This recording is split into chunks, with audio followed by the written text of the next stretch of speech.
नमस्कार, मैं हूं आपकी होस्ट गुरलीन कौर और आप देख रहे हैं दूरदर्शन का विशेष कार्यक्रम हेल्थ शो, जो कि एक फ़ोन इन प्रोग्राम है। दर्शकों, हमारे आज के इस कार्यक्रम का विषय है बदलते मौसम में त्वचा रोग से संबंधित समस्याएं, कारण एवं उपचार। बदलते मौसम में स्वास्थ्य को बहुत सी समस्याओं का सामना करना पड़ता है और जो सबसे बड़ी और सबसे पहली समस्या नज़र आ जाती है वो है त्वचा की। कभी धूप, कभी ह्यूमिडिटी, कभी बारिश की वजह से लोगों को एलर्जी, खुजली, algae fungal infection, bacterial infection, eczema, त्वचा में रूखापन, इन सब समस्याओं से जूझना पड़ता है। और अक्सर लोग इन समस्याओं को सामान्य समझकर नज़रअंदाज कर देते हैं और बिना डॉक्टर के प्रिस्क्रिप्शन और सजेशन की अपने आप क्रीम्स और घरेलू नुस्खों का सेवन करते हैं, जिस वजह से ये समस्याएं गंभीर भी हो सकती हैं। बदलते मौसम में अपनी त्वचा का कैसे ध्यान रखा जाए, इस विषय पर महत्वपूर्ण जानकारी के लिए हमारे साथ मौजूद हैं हमारे special guest professor doctor Devendra Prasad, department of dermatology, PGI Chandigarh. बहुत बहुत स्वागत है सर आपका। थैंक यू सर, क्योंकि ये लाइव फ़ोन इन प्रोग्राम है, इस कन्वर्सेशन के अलावा हम कोशिश करेंगे कि जो भी हमारे व्यूअर्स की क्वेरीज़ हैं वो हमें मैसेज, ऑडियो कॉल और वीडियो मैसेज के माध्यम से हम उनकी क्वेरीज एड्रेस कर सकें। दर्शकों, मैं एक बार फिर आपको बता दूं कि हमारे साथ मौजूद हैं professor doctor Devendra Prasad, department of dermatology, PGI Chandigarh, और हमारा व्हाट्सएप नंबर 9417242224 और लैंडलाइन नंबर 017226900037 पे कॉल करके आप अपने सवाल सीधे तौर से हमारे विशेषज्ञ से पूछ सकते हैं। शो की शुरुआत करते हैं। सबसे पहले आसान भाषा में, त्वचा कितनी इम्पॉर्टेंट है और क्या वाकई में वो एक सबसे बड़ा सुरक्षा कवच है हमारे लिए? हाँ जी, ये त्वचा एक बहुत इम्पॉर्टेंट ऑर्गन है जिसके बहुत सारे फंक्शन हैं, हमें प्रोटेक्ट करते हैं कई चीज़ों से। और इसका जैसे आपने अभी जिक्र किया कि इस मौसम में जैसे हाई ह्यूमिडिटी है, हाई टेम्परेचर है, उस सब से रिस्क रहता है डैमेज होने का स्किन को। तो उसका हम कुछ जो बीमारियां हैं वो बढ़ जाती है इस मौसम में, और उसको हम कैसे प्रिवेंट कर सकते हैं, अगर हो जाए तो उसका कैसे इलाज कर सकते हैं, आज हम उसका डिस्कस करेंगे। सर, जैसे हमने टॉपिक इस्टेब्लिश किया बदलते मौसम में त्वचा रोग की समस्याएं, तो बदलते मौसम में कैसे स्किन अफेक्ट होती है सर? हाँ, जैसे इस मौसम में जैसे हाई ह्यूमिडिटी है, हाई टेम्परेचर है, इसमें बहुत सारी टेम्परेचर तो हाई है ही है, बट स्वेटिंग बहुत होती है बिकॉज ऑफ हाई ह्यूमिडिटी। उस स्वेटिंग से बहुत सारे जो है डिजीज़, जिसमें सबसे कॉमन डिजीज़ है जो फंगल इन्फेक्शन, जो इस मौसम में हम देखते हैं। फंगल इन्फेक्शन यूजली फोल्ड्स में होता है, जैसे ग्राइन्स में हो गया, एक्जिला में हो गया, और बट जैसे जैसे ये बढ़ता जाता है तो पूरी बॉडी पे भी फैल जाता है। और इसका इस मौसम में इसलिए होता है, जो फंगस है ग्रो करता है इस इन्वायरमेंट में, जैसे टाइट जीन्स पहनी है, स्वेटिंग होता है, तो उसको एक अच्छा इन्वायरमेंट फंगस को मिलता है ग्रोथ के लिए। तो उन सारी चीज़ों से हमें देखना होता है कि जैसे स्वेटिंग बहुत ज़्यादा है, उसको हम कैसे ड्राई रखें, स्किन को स्वेटिंग से बचें। और जो स्पेशली इस मौसम में जैसे हमारे अंडर गारमेंट्स होते हैं, वो हम जैसे वॉश करते हैं तो उसको प्रॉपर धूप में नहीं उसको सुखा पाते, और अगर उसमें भी नमी रह जाए तो फंगस को एक और इन्वायरमेंट अच्छा, उसको नमी ही चाहिए फंगस के ग्रोथ के लिए। तो इन सब चीज़ों से हमें बचने के लिए सारी चीज़ें देखनी पड़ती है कि जो अंडरगारमेंट्स हैं प्रॉपर धूप में, सनलाइट में सूखे हों, उसमें कोई मॉइस्चर ना हो। अगर हम एडवाइस करते हैं कि जैसे बहुत ही बारिश हो रही, बाहर धूप नहीं निकल रही, तो उसको जैसे आयन बोलते हैं, प्रेस करके सुखा लेना चाहिए। क्योंकि अगर हम उसको कोई भी स्पेशली अंडरगारमेंट्स ऐसे जिसपे मॉइस्चर रह जाए अगर पहनेंगे, तो उसके रिस्क चांसेस और बढ़ जाता है फंगस इन्फेक्शन होने का। सर, फंगल इन्फेक्शन की आपने बात की, एक और मेजर प्रॉब्लम है स्किन की, सोरासिस के नाम से। क्या ये भी पार्ट ऑफ फंगल इन्फेक्शन है? नहीं, सोरासिस तो एक ऑटोइम्यून डिजीज़ बोलते हैं, जिसमें एक रेड कलर के आपके प्लाग्स हो जाते हैं सिर में भी, जैसे डैंड्रफ होता है, बहुत ज़्यादा लाली आ जाती है, उसमें से छिलका सा उतरता रहता है, और किसी भी बॉडी एरिया में हो जाता है। तो एक ऑटोइम्यून डिजीज़ बोलते हैं, जिसका एज सच इस मौसम में कुछ केसेस बढ़ जाते हैं, और जनरली ये जैसे विंटर में ज़्यादा सोराइसिस बढ़ता है, बट कुछ हमने देखा इस मौसम में भी जो है कुछ लोगों का सोराइसिस अगर जिनको है तो वो बढ़ जाता है। सर फंगल इन्फेक्शन की अगर हम सिम्टम्स की बात करें तो विजिबली ये कैसे नज़र आते हैं, आप बता सकते हैं, और कुछ पर्टिकुलर सिम्टम्स होते हैं इसके? जैसे फंगल इन्फेक्शन को हम कॉमन लैंग्वेज में दाद बोल देते हैं कि जी। दाद, इसमें एक रिंग तरह से बनते हैं। यूजली जो फंगस है ग्रो करता है एक रिंग की शेप में, बॉडी के किसी भी एरिया में जैसे गोल गोल रिंग बन जाते हैं। ओके। ये सबसे कॉमन प्रेजेंटेशन है। सर इसके सिम्टम्स की हम बात करेंगे, इससे पहले एक कॉलर हमारे साथ जुड़ गए हैं कुरुक्षेत्र से, हम सुनते हैं कि उनकी क्या क्वेरी है। Hello hello. नमस्कार जी। नमस्कार, अपना नाम बताइए। जी मैं कुरुक्षेत्र से बोल रहा हूँ, अनिल कुमार। अनिल जी, ठीक। आप रेगुलर फॉलो करते हैं हेल्थ शो को? जी जी मैम। आपको आज का टॉपिक विषय पता है? हाँ जी, स्किन रिलेटेड प्रॉब्लम जी। हाँ जी, तो हमारे साथ मौजूद हैं professor doctor Devendra Prasad ji, department of dermatology PGI से। वो आपका सवाल सुन सकते हैं। जी जी। हाँ जी। मेरा सवाल है जी।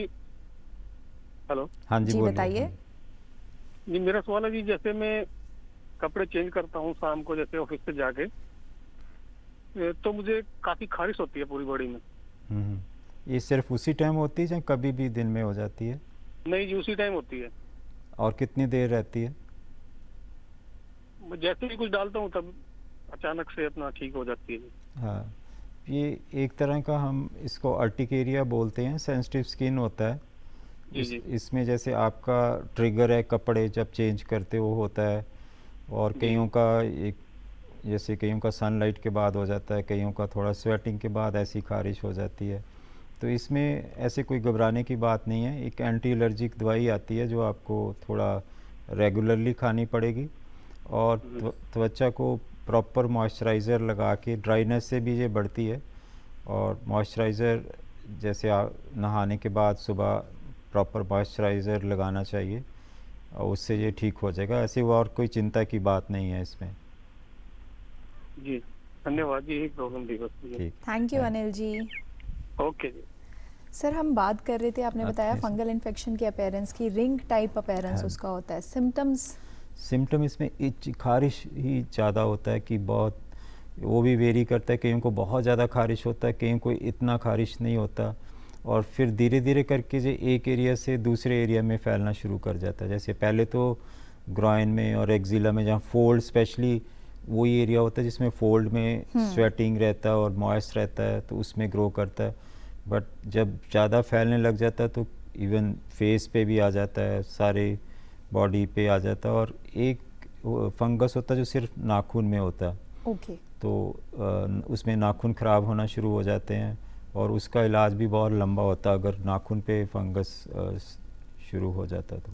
सर ऐसे केसेस में when is the right time to consult a doctor? क्योंकि जनरली लोग ये जो सिम्टम्स हैं नज़रअंदाज कर देते हैं, और कुछ केसेस में सिम्टम्स बहुत प्रोमिनेंट होते भी नहीं हैं, तो कैसे पता लगाया जाए? हाँ, ये बड़ा इम्पोर्टेंट क्वेश्चन पूछा आपने।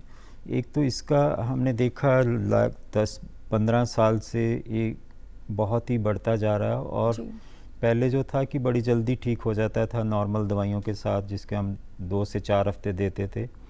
बट लास्ट कुछ टाइम से हमने देखा कि ये बहुत लंबा चलता है और बहुत मुश्किल से ठीक होता है, और इसका कोर्स बड़ा लंबा दवाई का देना पड़ता है। और एक कारण मैं आपके माध्यम से शेयर करना चाहता हूँ कि ये जैसे किसी को ये दाद खुजली होता है तो वो एक किसी केमिस्ट के पास या किसी फ्रेंड की एडवाइस से एक ट्यूब ले आते हैं जी। जिसमें मोस्टली स्टीरॉयड्स होते हैं। ओके। तो स्टीरॉयड्स एक ऐसी दवाई है जिससे कोई भी आपका त्वचा पे कोई भी निशान होगा थोड़ी देर के लिए दब जाता है, ठीक है। बट वो अंदर ही अंदर बढ़ा देता है इन्फेक्शन को। तो ये एक हमने कारण देखा कि बहुत सारे लोग इसका यूज़ करते हैं, तो उसके कारण जो फंगस रेजिस्टेंट हो जाता है। एक बार तो ठीक कर देता उनको, 10-15 दिन के लिए खुश होते हैं कि ट्यूब लगाई ठीक हो गया, उसको छोड़ने के बाद वो और तेज़ी से बढ़ता है। तो ये बहुत ही इम्पॉर्टेंट मैसेज है कि हमें जी। अपने आप ये ऐसी क्रीमें नहीं इस्तेमाल करनी चाहिए, बिल्कुल। क्योंकि इसके बाद इसका इलाज और मुश्किल हो जाता है और लंबा हो जाता है, और कई बार तो हमने देखा कि परमानेंट डैमेज हो जाता है स्किन का स्टीरॉयड क्रीम से, जिसको हम उसको ठीक ही नहीं कर सकते, कि इस तरह के जख्म हो जाते हैं। जी। तो हमें ऐसे अपने आप ऐसी कोई क्रीम लेके नहीं लगानी चाहिए। सो दर्शकों, हमारे विशेषज्ञ का कहना है, बहुत ही इम्पॉर्टेंट पॉइंट है कि जनरली हम व्हाट्सएप यूनिवर्सिटी या सोशल मीडिया इन्फ्लुएंसर्स से इन्फ्लुएंस होके कोई भी क्रीम या कोई भी नुस्खा अपना लेते हैं जिसमें स्टेरॉइड्स का प्रयोग होता है, जो कि हमारी सेहत के लिए बहुत हानिकारक है। और वो, जैसे हमारे एक्सपर्ट ने बताया, कि मैक्सिमम केसेस में वो सिचुएशन को और भी गंभीर या वर्सन कर सकता है। सो ज़रूरत है एक डर्मेटोलॉजिस्ट को मिलने की। There is a difference between medical science and social media influence. जी सर। सर, एक कॉलर हमारे साथ जुड़ गए हैं, हम इसको कंटिन्यू करेंगे, इस टॉपिक को। Hello hello. हेलो। हाँ जी मैम। हाँ जी, मैं ये कह रही थी कि ना, जो मेरी दादी है ना। आप पहले अपना नाम बताइए और कहाँ से बात कर रहे हैं? मैं गीतिका बोल रही हूँ, अम्बाला से। जी गीतिका जी, आप अपनी दादी के बारे में कुछ बताना चाहती हैं?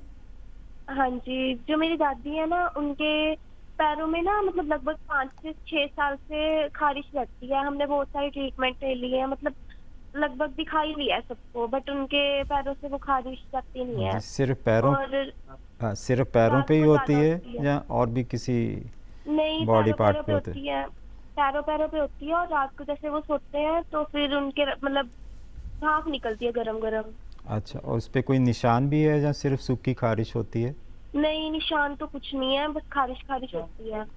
और थोड़े थोड़े साइड में है निशान, जो एडी के पास पास है। बाकी तो ये पूरा देख के ही हम बता पाएंगे कि बहुत सारे कारण होते हैं जो जिसमें पैरों पे खारिश या निशान हो सकते हैं। फंगल इन्फेक्शन भी हो सकती है, एक्जिमा भी हो सकता है, और पर जैसे आप कह रहे हैं कि भाप निकलती है, गर्म लगता है, उनको शुगर वगैरह तो नहीं है? हाँ, उनको शुगर है। हाँ, कुछ इसमें भी उनको भी ऐसे रहता है। तो उसका एक तो आपको चाहिए कि किसी स्किन स्पेशलिस्ट से एक बार दिखा लेना चाहिए। अदरवाइज़ जैसे कोई एंटी एलर्जिक आती है जिससे खारिश तपती है, जो सेफ़ होती हैं, वो करके देख लें। और कोकोनट ऑयल या कोई मॉइस्चराइज़र लगाएं जो ड्राई स्किन, खुश्क त्वचा के लिए हेल्प करता है। बाकी तो एक बार उनको देख के पता चलेगा कि एक्जिमा है या उनका कोई इवन सोराइसिस जो अभी हम बात कर रहे थे वो भी पैरों पे हो सकता है। वो हाँ गीतिका जी, आपके लिए एक सुझाव है, जैसे हमारे एक्सपर्ट ने बताया, कि अच्छा ये होगा, बेहतर ये होगा कि पीजीआई चंडीगढ़ में डिपार्टमेंट ऑफ डर्मेटोलॉजी में आप डॉक्टर से कंसल्ट कीजिए, और यदि वो संभव नहीं है तो आप अफेक्टेड एरिया के पिक्चर्स लेके या वीडियो कॉल के माध्यम से हमारे व्हाट्सएप नंबर पे कॉल करके 9417242224 आप अपनी क्वेरी जो है पूछ सकते हैं हमारे एक्सपर्ट से जल्द उसका जो भी सजेशन होगा आपको पहुंचाने की हम कोशिश करेंगे। Okay ma'am. Thank you Geetika ji, take care of your self and your दादी जी। धन्यवाद। एंड जुड़े रहिए हमारे चैनल के साथ, देखते रहिए हेल्थ शो। जी सर। हाँ जी, जैसे फंगल इन्फेक्शन की बात कर रहे थे, एक तो स्टीरॉयड क्रीम हो गया, दूसरा जैसे मैंने बताया कि इसका इलाज थोड़ा लंबा होता है। जैसे हमने मेडिसिन देते हैं और मरीज को थोड़ा सा लगा बेटर तो वो छोड़ देता है, तो उसके बाद भी फिर वो रेजिस्टेंस बढ़ जाती है मेडिसिन की। जैसे हम सेकेंड टाइम देते हैं उसका इफ़ेक्ट कम हो जाता है। तो इसका प्रॉपर इलाज करवाना चाहिए। जितनी देर आपके स्किन स्पेशलिस्ट ने बोला है, लंबा चलता है, 6 वीक्स, कईयों का 2 मंथ्स भी चलता है, देखने पे कितना फैला हुआ है और उस तरह से इलाज। तो इसका ये इम्पॉर्टेंट है कि जब तक आपका स्किन स्पेशलिस्ट बोले नहीं कि आपको दवाई बंद करनी है जी, तब तक आपको दवाई उसका फंगल ट्रीटमेंट का बंद नहीं करना चाहिए। जनरली हम देखते हैं कि विजिबली हमें फ़र्क नज़र आना शुरू हो हाँ, जाता है, तो हम अपने आप आप बिना उसको कंसल्टेशन छोड़ के देते हैं। छोड़ देते हैं उसको, तो ये करना ठीक नहीं है। सर, एक और कॉलर हमारे साथ जुड़ गए हैं वीडियो कॉल के माध्यम से।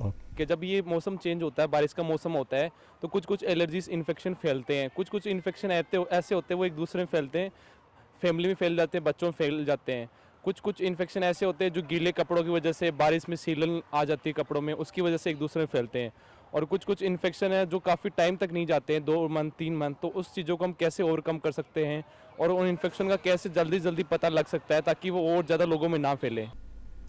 हाँ, इस जी सर। दर्शक ने प्रोबेबली ये पूछना चाहा कि एक तो जैसे फंगल इन्फेक्शन का जो गिल्ले कपड़ों से उस तरह से, और दूसरे बैक्टीरियल इन्फेक्शन भी इस मौसम में बहुत कॉमन हो जाती, स्पेशली बच्चों में देखा फेस पे, जैसे हम उसको इम्पेटाइगो बोलते हैं, जैसे एक पस का निकलता है, एक जैसे पस पॉइंट बन जाते हैं जो फैल जाते हैं, जिसमें क्रस्टिंग हो जाती है, और जिसमें फ्रंकल्स बोलते हैं, जैसे फोड़ा फुंसी, उस तरह की भी इस मौसम में बहुत हमने देखा कि बैक्टीरियल इन्फेक्शन भी बहुत कॉमन है, स्पेशली बच्चों में। तो वो एक से दूसरे को लगने का भी रिस्क रहता है बैक्टीरियल इन्फेक्शन, उसका इलाज भी इम्पॉर्टेंट है। दूसरा तो हम फंगल इन्फेक्शन अभी हम डिस्कस कर ही रहे थे, तो इवन वायरल इन्फेक्शन है वो भी इस मौसम में बढ़ जाती हैं, जिसमें ये वॉट्स बोलते हैं, जो उसको लोकल में तो हम मस्से बोल देते हैं, मस्से की वॉट्स हैं, वो भी एक वायरल इन्फेक्शन होता है जी। इस तरह की सब चीज़ें का रिस्क रहता है। सर जैसे हमारे व्यूअर ने भी पूछा, वो पूछना चाह रहे थे कि क्या ये जो बीमारियां हैं कम्युनिकेबल है, और इसमें एक और सवाल आता है कि पर्सनल हाइजीन कितना इम्पॉर्टेंट है। कहा जाता है, सुना जाता है कि जो आपकी पर्सनल हाइजीन की रिक्वायरमेंट्स हैं, आपका टाल है, आपका हैंकी है, आपके शूज़ हैं, हैंकी और सॉक्स हैं, क्या ये हम रीयूज़ कर सकते हैं या री एक्सचेंज कर सकते हैं, या इससे भी कोई प्रभाव पड़ता है? हाँ, ये तो इम्पॉर्टेंट हाइजीन तो है ही है, क्योंकि इन्फेक्शियस जो इन्फेक्टिव डिजीज़ हैं एक को दूसरे के लगने के चांसेस होते हैं। फंगल इन्फेक्शन है, ये भी एक से दूसरे को लगता है। बैक्टीरियल इन्फेक्शन भी डायरेक्ट कांटेक्ट से एक से दूसरे को हो जाते हैं। उसमें ये प्रिकॉशन टॉवल शेयर नहीं करना चाहिए, एंड प्रॉपर हाइजीन मेंटेन करना है, कि आपको प्रॉपर बाथ लेना है, कि डेली अंडरगारमेंट्स चेंज करने हैं। उस सॉक्स भी उसको भी, जैसे कि अगर उसमें ज़्यादा मॉइस्चर है, गिल्ले हो गए, तो उसको इमीडिएटली चेंज करना है। ये सारी प्रिकॉशन हमें लेनी चाहिए। So personal hygiene is very important also. Sir एक और कॉलर हमारे साथ जुड़ गए हैं फ़ोन कॉल से। जी हेलो हेलो हेलो हेलो। हाँ जी सर, अपना नाम बताइए। मेरा नाम सतवीर है मैम। आप कहाँ से बात कर रहे हैं? मैं भिवानी से बात कर रहा हूँ। ठीक है, आप अपना सवाल बता सकते हैं। आपका सवाल सुन रहे हैं हमारे एक्सपर्ट। जी नमस्कार डॉक्टर साहब। नमस्कार। डॉक्टर साहब, मुझे ये पूछना था कि मेरे बेटे के ना फेस पे, स्किन पे एक साइड में वाइट दाग सा बना हुआ है, तो वो अभी भी है सर? कब से है? वो बाय बर्थ ही है उसके। अच्छा, सिर्फ फेस पे है? जी जी, बाय बर्थ है। तो जब से वो जैसे जैसे बड़ा हो रहा है तो वो दाग भी बढ़ता जा रहा है। हाँ, वो क्या जितना वो बढ़ता है उतना ही वो दाग बढ़ेगा। वो जैसे आप बता रहे हैं कि जन्म से हैं, तो एक जन्म के निशान नीवस डीपिगमेंटोसिस बोलते हैं, बट वो पूरा तो हम देख के बता पाएंगे कि किस तरह का निशान है। बट जैसे आप बता रहे हैं, एक कंडीशन होती है नीवस डीपिगमेंटोसिस, जिसमें जन्म से थोड़ा वाइट कलर का निशान होता है, और जैसे जैसे बच्चा बढ़ता है उतना ही प्रोपोर्शनेटली वो साइज़ उसका बढ़ता है। इसमें ये सिर्फ कॉस्मेटिक डिसफिगरमेंट है कि देखने को अच्छा नहीं लगता। तो इसका ट्रीटमेंट कई बार तो हम सर्जरी से करते हैं। बाकी अगर फिर आपने किसी स्किन स्पेशलिस्ट को दिखाया होगा अभी तक कि? जी दिखाया था स्किन स्पेशलिस्ट को, बट उसमें ठीक नहीं हुआ अभी तक। फिर एक बार आप दिखा के, या तो हमें इधर टीजे में ला सकते हैं पूरा, तो हम तभी बता पाएंगे कि नीवस डीपिगमेंटोसिस है, उसका अलग तरह से इलाज होता है, उसका सर्जरी भी कर सकते हैं। सर वाइट कलर है। हाँ, वाइट नीरज कलर जी, का। आपके लिए एक सुझाव है। आप जैसे हमारे एक्सपर्ट ने बताया कि आप कोशिश कीजिए कि department of dermatology PGI Chandigarh में आके आप डॉक्टर को कंसल्ट कीजिए। यदि वो अभी संभव नहीं है, तो जो अफेक्टेड एरिया है, जैसे आप बता रहे हैं कि वाइट मार्क्स है, उसकी फ़ोटो या वीडियोज़ आप हमारे व्हाट्सएप नंबर पे 9417242224 इस नंबर पे आप भेज सकते हैं, और जो भी कंसर्न डॉक्टर होंगे, एक्सपर्ट होंगे, जब भी अवेलेबल होंगे, आपकी जो क्वेरी है वो एड्रेस की जाएगी, और आप तक जल्द से जल्द सुझाव और डॉक्टर एडवाइस हम पहुंचाने की कोशिश करेंगे। ओपीडी किस दिन होती है? सर आपकी ओपीडी पूछना चाह रहे मेरा हैं। मंडे थर्सडे होता है। Monday and Thursday. Doctor Devendra Prasad, department of dermatology, PGI Chandigarh. जी ओके, थैंक यू जी। सर जैसे ये भी एक पेरेंट थे, और बहुत ही कॉन्शियस और बहुत ही एज अ फसी पेरेंट कि बच्चे को मार्क है, क्या इन सिचुएशन में ये मार्क्स रिमूव हो सकते हैं? जैसे हम डिस्कस कर रहे थे कि नेवस टी पिगमेंटोसिस, जन्म के निशान यूजली डिजीज़ एक दूसरे तरह का होता है जिसमें ऐसे कोई दवाइयों से ठीक होना मुश्किल होता है क्या हमें। बर्थ मार्क्स भी उनका ही एक पार्ट है? हाँ जी, ये जैसे बता रहे थे कि जन्म से ही है, तो प्रोबेबली ये बर्थ मार्क ही ओके। था जिसमें वाइट कलर का निशान है। तो इसमें जैसे जन्म के निशान को ऐसे दवाई से ठीक करना थोड़ा मुश्किल होता मुश्किल है। है, ओके। इसके लिए हमारे पास आजकल कुछ तो लेज़र है, जैसे हीमेंजियोमास होते हैं कि बड़े रेज से, तो वो हम उसके लिए दवाइयाँ भी हैं, कुछ लेज़र है जैसे। बट ये वाइट स्पॉट के लिए हम थोड़ा सर्जरी कर देते हैं कि नॉर्मल स्किन से लेके जो सेल रंग बनाते हैं हम उस पे ट्राई करते हैं लगाने की, जी। जो वाइट पैच पे। सो इस तरह के इलाज सर, ये लेज़र जैसे आपने एक उपचार बताया, क्या इस एज में सेफ होता है? लेज़र सारे ही लेज़र सेफ़ होते हैं। ओके। इवन छोटे बच्चे से लेके कोई भी एज तक कर सकते हैं, बट उसको स्पेशलिस्ट से ही करवाना चाहिए। इसमें भी आपने जैसे क्वेश्चन पूछा, लेज़र आजकल तो इवन नॉर्मल जो स्किन स्पेशलिस्ट नहीं है वो भी जैसे सैलून्स में बहुत सैलून्स सारे पे लेज़र, करते हैं। हाँ जी, और हमने देखा कॉस्मेटोलॉजी हो रही कई है। पेशेंट हमारे पास बर्न के साथ आते हैं, कई तो परमानेंट जिनका डैमेज हो जाता है स्किन, वो भी आते हैं। सो ये भी हमारा जो स्किन स्पेशलिस्ट की एसोसिएशन है ऑल इंडिया की, वो भी बड़ा इस पे काम कर रहे हैं कि ताकि लोगों को बताया जा सके कि प्रॉपर जो स्किन स्पेशलिस्ट है उनके पास जाके ही ऐसे प्रोसीजर करवाने चाहिए, ना कि जस्ट किसी कोई भी सैलून या ऐसी जगह से करवाने चाहिए। सर, जैसे जैसे हम प्रॉब्लम डिस्कस कर रहे हैं तो हमारे पीसीआर रूम में भी काफ़ी हलचल है और काफ़ी क्वेरीज वहाँ से भी आ रही हैं। आपकी इजाज़त हो तो मैं एक क्वेरी पूछ सकती हूँ? एक क्वेरी आई है कि सनबर्न्स बहुत कॉमन है, तो सनबर्न्स कई बार बहुत प्रोमिनेंट मार्क्स हो जाते हैं, स्पेशली लेडी के मार्क होना फेस पे एक बहुत ही चिंता वाली बात है। उन केसेस में क्या लेज़र आप रेकमेंड करते हैं? एक तो सनबर्न का जैसे आपने पूछा, सनबर्न तो टेम्परेरी होता है, जो बड़ी जल्दी ठीक हो जाता है मेडिसिन से भी। बट मोस्टली जैसे प्रोबेबली जो स्पॉट आप बात कर रहे हैं, पिगमेंटेशन उसको हम मिलाजमा कहते हैं, जो कईयों के प्रेगनेंसी के बाद होता है, कईयों का वैसे भी हो जाता है, अनमेरिड के भी हमने देखा फेस पे हो जाते हैं जिसमें शाइयाँ बोलते हैं जी। उस तरह के, उसके लिए भी लेज़र है, बट उसकी दवाइयाँ भी बहुत अच्छी आ गई हैं। जो पहले दवाइयाँ हम यूज़ करते, फिर पील्स होते, केमिकल पीलिंग्स बोलते हैं, वो भी एक बहुत अच्छी ऑप्शन है। और लेज़र भी एक ऑप्शन है, बट इसमें वही होता है कि ये बार बार आ जाता है, तो लेज़र उसको बहुत बार करना लेज़र ठीक नहीं होता। अगर उसका प्रिवेंशन इम्पॉर्टेंट है, सनस्क्रीन बेसिकली हमें जो, क्योंकि एक बार अगर सन से हो रहा है तो हमें प्रोटेक्शन बहुत इम्पॉर्टेंट है, प्रॉपर सनस्क्रीन हमें यूज़ करना चाहिए। और अभी तो इस टॉपिक पे बात हो ही रही है, तो मैं जस्ट ये बताना चाहूँगा कि जो ये सनस्क्रीन्स होते हैं, ये बेसिकली हमारे पास जैसे UVA बोलते हैं, UVB बोलते हैं, तो वो मेन स्पेक्ट्रम होते हैं सन के। जो ब्रॉड स्पेक्ट्रम सनस्क्रीन्स होते हैं वो दोनों को कवर करते हैं, UVA UVB। तो जो पिगमेंट वाले होते, पहले लोग होते थे कि जो इसमें इतना UVA या विजिबल लाइट को प्रोटेक्ट नहीं करते थे, तो सनस्क्रीन लगा के वो धूप में और जाते थे तो उनको लगता टैनिंग और हो गई। वो नॉर्मल रिस्पॉन्स होता है, क्योंकि टैनिंग प्रिवेंट नहीं करते थे सनस्क्रीन। अभी कुछ सनस्क्रीन ऐसे आ गए हैं जो विजिबल लाइट पे भी इफ़ेक्ट करते हैं, उससे फिर पिगमेंटेशन कम होता है। तो हमें अपना सनस्क्रीन भी अच्छे से चूज़ करना चाहिए, depending on type of skin.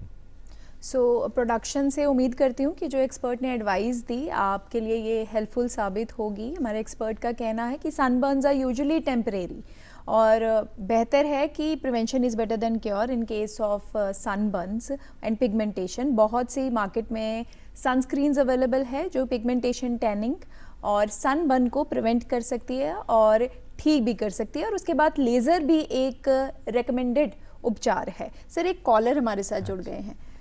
Hello, नमस्कार डॉक्टर साहब। नमस्कार, आप अपना नाम बताइए और कहाँ से बात कर रहे हैं आप? मैं संजीव बोल रहा हूँ जी, कुछ सेक्टर से। जी, आपको आज का टॉपिक पता है? हाँ जी, स्किन से रिलेटेड। जी, हमारे साथ मौजूद हैं expert professor doctor Devendra Prasad ji, department of dermatology, PGI Chandigarh. वो आपका सवाल सुन सकते हैं। हाँ जी, बोलिए। ये डॉक्टर, जैसे मैं कुछ भी ड्राई फ्रूट्स, गर्म तासीर वाली चीजें खाता हूँ ना, हाँ जी। तो मतलब मेरे पिंपल्स वगैरह निकल जाते हैं फेस पे, ये है जैसे बादाम काजू, ये जो उसके है बाद ना, क्या खारिश होती है या सिर्फ दाने निकलते हैं? दाने दाने निकल जाते हैं, फेस पे ज्यादा निकलते फेस हैं। पे निकलते हैं। हम्म। और वो ठीक जल्दी हो जाते हैं या जैसे कुछ हाँ, ये खाना बंद कर देता हूँ ना फिर ठीक हो जाते हैं। हाँ, तो ये जैसे आप बता रहे हैं, ये तो मुहासे टाइप बता रहे हैं कि अगर सिर्फ फेस पे ही होते हैं, हम्म। तो ये कुछ डाइट से हो सकता है जिससे आपको ये एलर्जी की तरह वो प्रेजेंट करते हैं, जैसे उन चीज़ों का फिर आपको परहेज़ ही करना पड़ेगा। बाकी अगर हमें उस टाइम जब निकलते हैं एक बार स्किन स्पेशलिस्ट को मिलें और देखें, क्योंकि 2-3 तरह की चीज़ें हो सकती हैं। पूरा तभी बता सकते हैं कि ये एलर्जी है या ये जो एक्नी निकल रहे हैं। जो आपकी एज पूछ सकते हैं, आपकी एज कितना है? एज अभी 37 है जी। हाँ, 37 में तो जो एक्नी तो नहीं होते, तो इसलिए हमें देखना पड़ेगा कि ये किस तरह के आपके निशान जो फेस पे हो रहे हैं।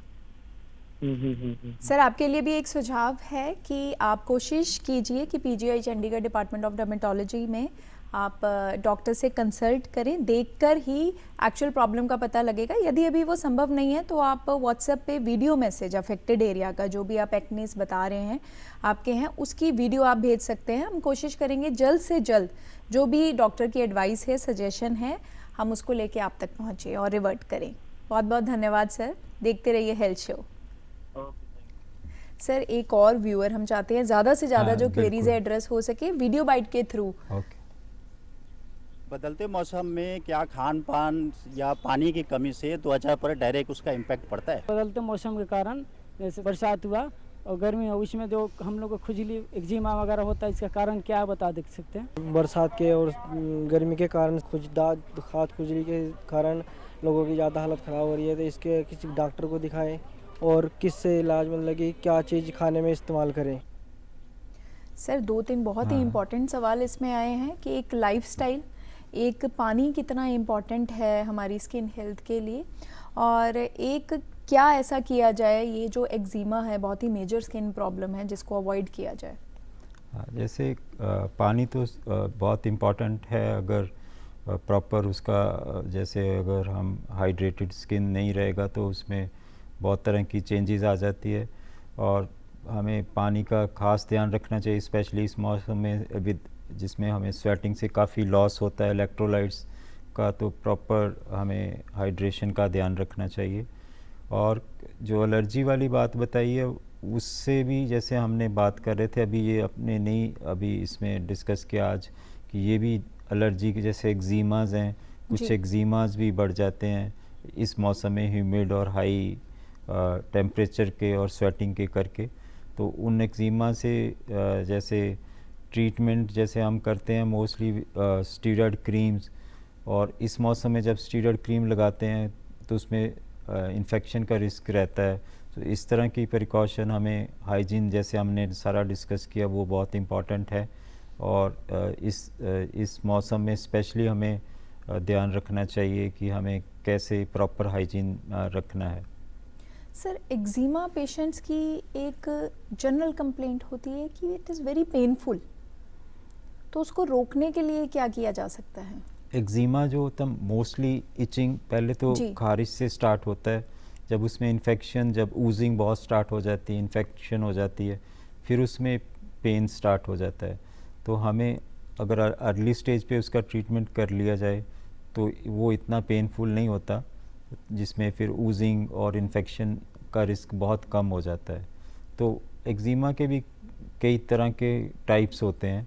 जो कॉमन होता, जो हम एटोपिक डर्मेटाइटिस बोलते हैं, जिसमें जैसे कईयों को सांस का होता, ब्रोंकियल अस्थमा जैसे बोलते हैं, उस तरह स्किन का कंडीशन होता है, वो एटोपिक डर्मेटाइटिस बोलते हैं, जो बच्चों में भी बहुत कॉमन होता है इवन। तो जैसे जैसे और एक्जीमाज हैं डिफरेंट टाइप्स के, सिबोरिक डर्मेटाइटिस है जिसमें एक्जीमा होता है, और कई बार तो जो एलर्जी करके जो इस मौसम में जो कॉमन है वो हम एयरबॉर्न कॉन्टैक्ट डर्मेटाइटिस बोलते हैं, जिसमें हवा में जो एलर्जन, जो पॉलन्स एलर्जन्स होते हैं, वो जहाँ जहाँ एक्सपोज्ड पार्ट होता है बॉडी का, वहाँ एक्जिमा स्टार्ट हो जाता है। ठीक है। तो इस मौसम में वो बहुत कॉमन है। तो उसकी प्रिकॉशन भी यही है कि हम हवा में उसको निकालना तो बहुत मुश्किल है एलर्जन को, तो उसमें हम अपने स्किन को जितना कवर कर सकें और उसे जैसे प्रॉपर मॉइस्चराइज़र लगे हों तो एलर्जन का असर कम होता है। सो इस तरह की प्रिकॉशन हमें लेनी चाहिए इस मौसम में। सर एक और मेजर क्यूरी है, सिर्फ वुमेन की नहीं बल्कि मेन की भी आजकल, hair fall, dandruff, hair fall, क्या ये भी डर्मेटोलॉजी का पार्ट है? बिल्कुल, डर्मेटोलॉजी का ही पार्ट है। इसमें बहुत ज़्यादा कारण हो सकते हैं। कुछ कारण होते डेफिशिएंसीज होती हैं, जैसे हीमोग्लोबिन कम हो गया, एनीमियाज में हो गया, आयरन की डेफिशिएंसी हो गई, इसमें भी हेयर फॉल होता है। और कुछ होता है जैसे थायराइड डिजीज़ हो, उसमें भी हेयर फॉल हो सकता है। फिर विटामिन की डेफिशिएंसी, B12 की डेफिशिएंसी, विटामिन D3 की डेफिशिएंसी, ये भी बहुत कॉमन कॉज है। और एक बहुत ज़्यादा जो कॉमन है वो है हार्मोन रिलेटेड, जो फैमिलियल होता है, जैसे किस फादर को है, ग्रैंडफादर को है, फिर बच्चों में भी वो आ जाता है जिसमें हेयर लाइन पीछे जाने लग जाती है, हेयर फॉल होता है, तो उसको हम एंड्रोजेनेटिक एलोपेशिया बोलते हैं। और एक कंडीशन होती है जो एक ऑटोइम्यून डिजीज़ होता है जिसमें पैचेस पड़ने शुरू हो जाते हैं, कॉइन शेप्ड पैचेस, तो उसमें भी काफ़ी हेयर लॉस हो जाता है। सर ऐसे केसेस में दवाइयाँ उपचार है, पीआरपी भी एक रिकमेंडेड उपचार आप रिकमेंड करते हैं? वो जैसे मैंने बताया कि इसके कई कॉजेज़ होते हैं डिपेंडिंग ऑन किस तरह का। अगर तो डेफिशिएंसी, पहले हम डेफिशिएंसी को ट्रीट करते हैं कि आयरन डेफिशिएंसी है, उसको आयरन सप्लीमेंट दें। और फिर कुछ लगाने वाले लोशंस होते हैं जो बालों का हेयर ग्रोथ प्रमोटर्स होते हैं, वो यूज़ करते हैं। तो पीआरपी भी एक टाइप ऑफ ट्रीटमेंट है जो इसमें भी ग्रोथ फैक्टर ही होते हैं, तो ये हम जैसे उसके साथ ही देते हैं जो लोशन लगाने वाले, प्लस पीआरपी जो हम पेशेंट का ब्लड निकाल के उसमें से कंसंट्रेट बना के उसको वापस स्कैल्प पे लगाते हैं। So it's medically proven. हाँ, इसमें हम हेल्प करता है टू एन एक्सटेंट। यस, ठीक है सर एक और जो क्वेरी है वीडियो कॉल के माध्यम से हम देखते हैं, हमारे दर्शक क्या पूछना चाहते हैं हमसे। त्वचा से संबंधित कोई भी समस्या गंभीर होने पर खुद के इलाज करने से क्या नुकसान हो सकते हैं? खुद से इलाज, ये तो जैसे हम अभी डिस्कस कर रहे थे कि जैसे फंगल इन्फेक्शन है कि कुछ खुद से कहीं केमिस्ट से क्रीम ले ली या कोई घर के नुस्खे से शुरू कर दिया, जिससे स्किन का और भी डैमेज हो सकता है, और भी नुकसान होते हैं।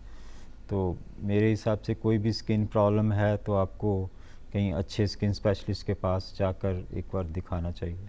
सो दर्शकों, जैसे हमने पहले भी आपको सजेस्ट किया, हमारे एक्सपर्ट ने बताया कि कोई भी WhatsApp university, social media influencer से या किसी भी तरीके के एआई प्लेटफॉर्म से सजेशन लेना, या सिर्फ अपने दोस्त संबंधी या केमिस्ट से कोई दवाई ले लेना, स्टेरॉइड्स वाली क्रीम लगा लेना, इससे आपकी जो सिचुएशन है और भी गंभीर हो सकती है। सो जल्द से जल्द कोशिश कीजिए, यदि आपकी कोई प्रॉब्लम बार बार हो रही है, रेकरेंस हो रहा है उसका, आप किसी डर्मेटोलॉजिस्ट को ज़रूर मिलें। सर लाइफस्टाइल कितना इम्पॉर्टेंट है हमारी स्किन हेल्थ के लिए, और फूड हैबिट्स कितना कंट्रीब्यूट करते हैं हेल्दी स्किन के लिए?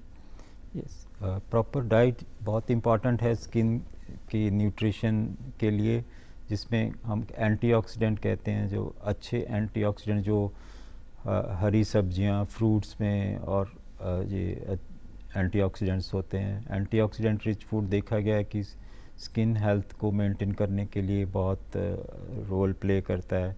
और इन जनरल जैसे जैसे हम अगर आजकल लोग कई वेट लॉस करते हैं कि बहुत सीवियर डाइटिंग करके, और उस तरह से स्किन का डैमेज काफ़ी होता है, जिसमें आप डाइटिंग तो कर रहे हो, जिसमें प्रॉपर न्यूट्रिशन, प्रॉपर न्यूट्रिएंट्स नहीं मिलते डाइट में जो हर ऑर्गन के लिए इम्पॉर्टेंट होते हैं।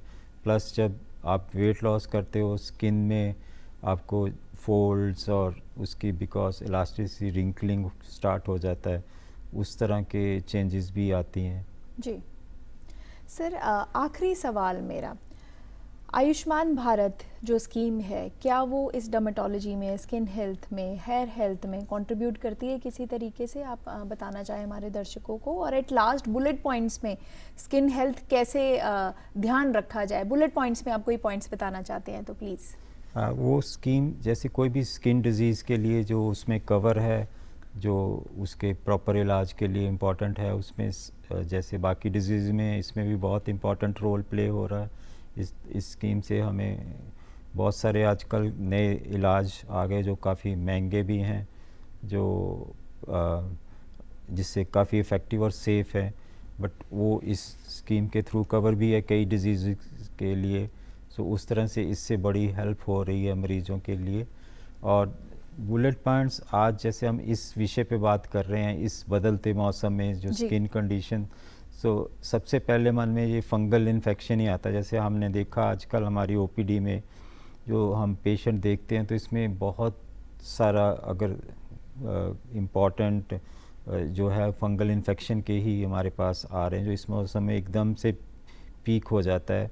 और उसके कारण जैसे हमने शेयर किए कि बिकॉज ऑफ ह्यूमिडिटी और because of this misuse of steroid cream, so ये सारे फैक्टर से फंगल इन्फेक्शन जो है बहुत बढ़ रहा है। ये बहुत अलार्मिंग है हमारे लिए।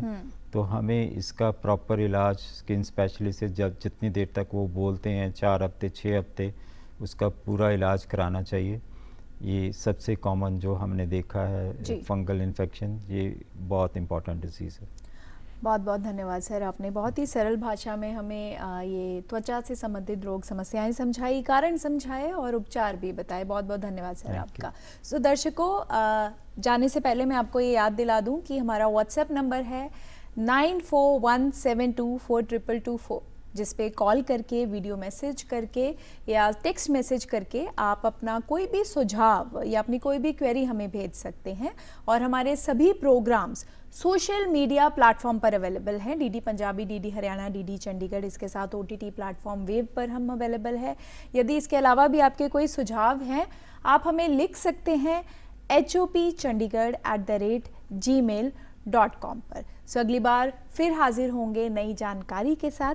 तब तक जुड़े रहिए हमारे चैनल के साथ, देखते रहिए दूरदर्शन। धन्यवाद।